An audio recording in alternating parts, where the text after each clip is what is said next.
Todos os outros ministros que renunciaram antes do tempo foi para dar saltos maiores. Não renunciou porque estava sofrendo alguma pressão e estava com receio de perder visto para qualquer país. Eu acho isso uma demonstração grande de fraqueza do Barroso. Aprovar um nome como o do Jorge Messias, que na minha avaliação é um dos favoritos, seria uma humilhação muito grande para o Senado. O ministro Alexandre de Moraes quer a foto do Bolsonaro atrás das grades. Ele quer a foto. Pessoal, antes de começar esse vídeo, eu tenho um anúncio para fazer para cada um de vocês. Nós estamos com uma grande promoção que é o seguinte: você compra o seu ingresso para o primeiro festival do Movimento Brasil Livre, que vai acontecer no final de novembro, e aí você vai concorrer a um fone assinado por mim. Eu odeio quem criou essa promoção, mas ela tá valendo. Clica no link e compra o seu ingresso. Faltou de falar o cupom FONÃO. Porra, cupom FONÃO é sacanagem, né, meu? Mas usa o cupom aí, FONÃO. O ministro Luiz Roberto Barroso saiu da presidência da casa, que foi assumida por Edson Fachin, e agora analisa a possibilidade de antecipar em 8 anos a sua aposentadoria, o que coloca no páreo, principalmente, outros 3 cotados, que é o AGU, que é o TCU e que é o senador Rodrigo Pacheco. Como é que o senhor avalia esse cenário? Olha, eu acho, primeiro, que é uma demonstração de fraqueza por parte do ministro Barroso, muito grande, que eu nunca vi num ministro antes, né? Eu nunca vi um ministro ele renunciar por pressões de qualquer lado que seja. O meu sentimento é que o Barroso sentiu muito as sanções americanas, especialmente porque ele, salvo engano, tem imóvel nos Estados Unidos, ele ia com frequência e todos os anos participava de eventos, inclusive, salvo engano, como um professor... não sei se é um professor honorário ou algum título dessa sorte, em universidades americanas.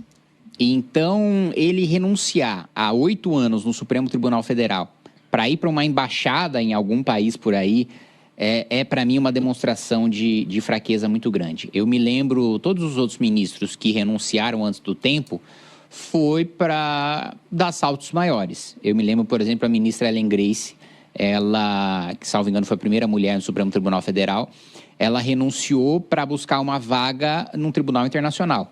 Não renunciou porque estava sofrendo alguma pressão e estava com receio de perder visto para qualquer país. Então, eu acho isso uma demonstração grande de fraqueza do Barroso e que se o Senado aprovar um nome como o do Jorge Messias, que na minha avaliação é um dos favoritos, seria uma humilhação muito grande para o Senado. Porque o Messias, para quem não se lembra, ele era aquele ajudante de ordens da Dilma que foi entregar o termo de posse para o Ministério da Casa Civil para o Lula fugir da cadeia. É o Bessias das ligações, né? Que a Dilma liga para o Lula e fala, olha, se em caso de necessidade o Bessias está indo aí com o termo de posse. Então ele era ali o advogado office boy da Dilma para salvar o Lula da cadeia. E aí, como recompensa pelos serviços prestados, de proteger os escândalos de corrupção do PT e do governo Dilma, ele é nomeado advogado-geral da União. E disputou a vaga para o Supremo contra o ministro Flávio Dino. Perdeu. Agora abre-se a possibilidade do Lula fazer mais uma indicação deste sujeito, que é aquele que foi às escondidas entregar o termo de posse para o Lula. Eu já acho que o Senado tem uma postura muito subserviente, muito humilhante. Nós temos muitos senadores despreparados, muitos senadores covardes, muitos senadores que deixaram também que o Supremo chegasse nesse ponto. E se eles aceitarem, como já aceitaram, a nomeação do Zanin, que era advogado pessoal do Lula, a nomeação do Dino, que é um senador com mandato e que continua fazendo política partidária no ministro Supremo, dentro do Supremo Tribunal Federal, que publicamente diz, olha, rompi com o governador. Mas como rompeu com o governador? Você não é mais senador, você não é mais ministro de Estado, você é ministro do Supremo, você não tem que romper com ninguém. Você tem que, né, teoricamente, no mundo das ideias, o ministro do Supremo Tribunal Federal deveria tratar todos os governadores iguais. Não tem governador que é da minha base, que não é da minha base. Você não é mais político, ou não é mais para ser político. E aí, se além disso, o Senado vai aceita do Messias, eu falo, gente, vão para casa, coloca a pantufa, se aposenta da vida pública, que vocês não têm brio para isso. Agora, deputado, o ex-presidente Jair Bolsonaro foi julgado há aproximadamente um mês e ainda está na fase recursal. Não se sabe qual será o destino do ex-presidente Jair Bolsonaro. Se de fato será mantido em prisão domiciliar, se vai para prisão em regime fechado. Como é que o senhor vê esse cenário inteiro? E, no final das contas, o senhor acredita que Bolsonaro possa ser, de fato, preso em regime fechado, ou o senhor acha que esse não vai ser o caminho? Eu acho que ele pode, não acho que vai ficar muito tempo. Eu acho que o Supremo, o ministro Alexandre de Moraes quer a foto do Bolsonaro atrás das grades. Ele quer a foto. Tirou a foto, ele pode ir embora e ir para casa.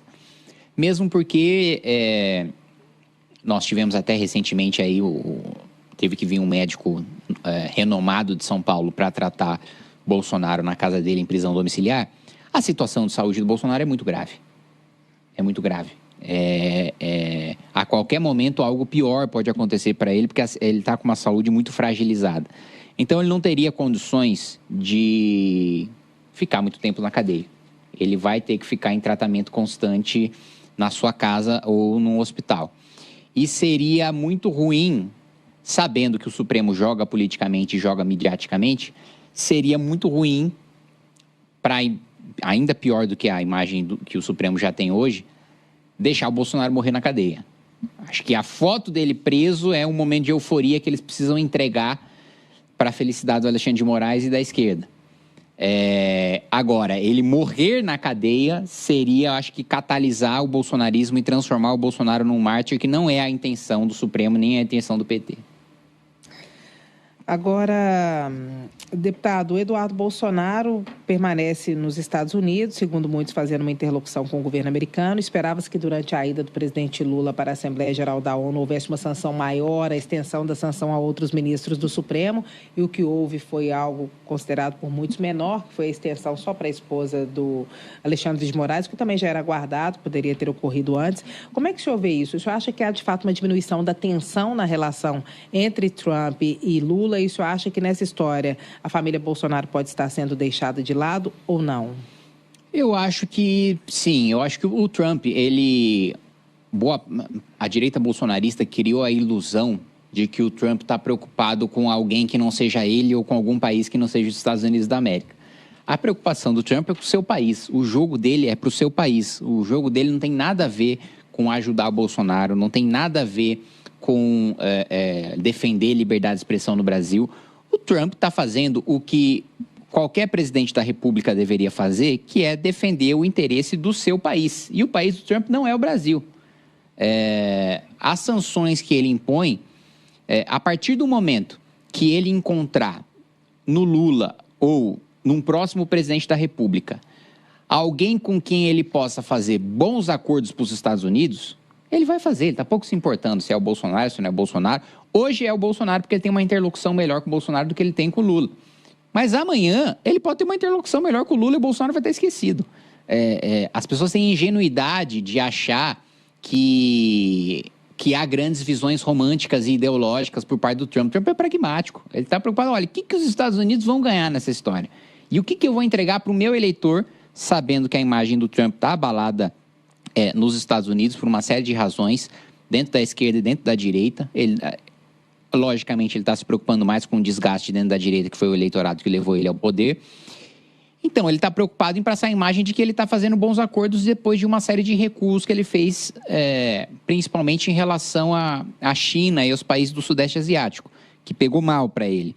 Diferente do acordo que ele fez com a União Europeia, que parece ter sido muito benéfico para os Estados Unidos, nos outros países, a própria direita americana, setores da direita americana tiraram sarro com a expressão taco, né? Do Trump always chicken out, que o Trump sempre arrega, o Trump sempre volta atrás nessas negociações. E internacionalmente, em termos de repercussão, apesar de economicamente ser pouco significativo para os Estados Unidos, o que o Brasil exporta para os Estados Unidos, simbolicamente tornou-se algo importante para o Trump entregar internamente como discurso. Então, se ele encontrar no Lula uma chance de entregar um acordo que ele consiga vender bem para sua base eleitoral, amanhã ele esquece o Bolsonaro. O oposto também é verdadeiro, só para deixar claro. Se ele não encontrar no Lula um bom interlocutor, ele agrava as sanções e ele fortalece o posicionamento dele em prol do Bolsonaro.